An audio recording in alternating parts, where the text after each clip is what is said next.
Hey, welcome back to another video of Tech TV. In this video, we are going to learn how to recover your GoCardless account. First of all, open up your preferred web browser. Now at the address bar, type in gocardless.com and click on enter. Now click on login button here. After that, click on forgotten password link. Now type in your email address on this field here.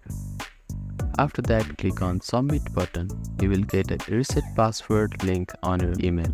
Open your email address. Open the link provided in your email address. You will get a home page like this. Now type in your new password in here. You need to type in your password to confirm it once again here.